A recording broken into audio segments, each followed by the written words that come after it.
Les promoteurs des télévisions privées sont inquiets.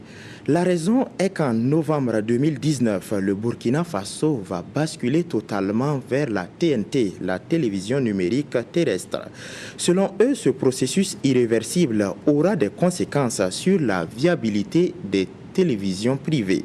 Ils pensent aux charges supplémentaires, notamment le paiement des droits de diffusion qui viendront se coupler aux problèmes de trésorerie auxquels ils font déjà face. Souleymane Sano et Zobaviel Dabiré. Comment concilier viabilité des télévisions privées à l'ère du numérique, survie de la société burkinabé de télédiffusion et respect des textes sur la publicité? L'équation est soumise à des experts du domaine des médias depuis ce matin à travers un panel. Les organisateurs espèrent y identifier de nouvelles sources pour optimiser l'économie des médias burkinabés. Depuis le lancement de la TNT, nous avons pratiquement 18 chaînes de télévision qui meublent notre premier multiplex, notre premier bouquet. Et en dehors de ces 18 chaînes de télévision, vous avez accès à des centaines de chaînes de télévision à travers différents bouquets.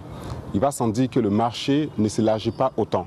C'est tout à fait normal qu'on se pose des questions sur comment est-ce que toutes ces différentes chaînes de télévision pourront avoir des parts de marché conséquentes afin d'assurer leur viabilité. La loi sur la publicité au Burkina nous interdit de faire de la publicité, par exemple, sur l'alcool, sur les boissons dont le taux d'alcool excède 10%.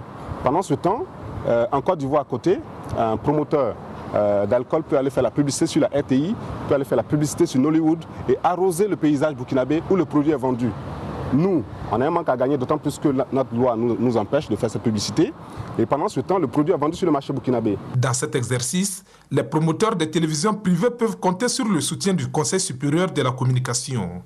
L'organe de régulation dit être sensible à la thématique et surtout aux enjeux de l'avènement de la télévision numérique pour les médias privés. Nous sommes prêts à accompagner toujours ces chaînes de télévision privées pour leur permettre aussi d'obtenir une redevance à payer qui soit à mesure donc de leur permettre de survivre, tout en ne plombant pas la société burkinabé de télédiffusion. Les fruits de ces réflexions devront servir de boussole pour les promoteurs de télévision privées qui entendent faire du lobbying auprès des décideurs.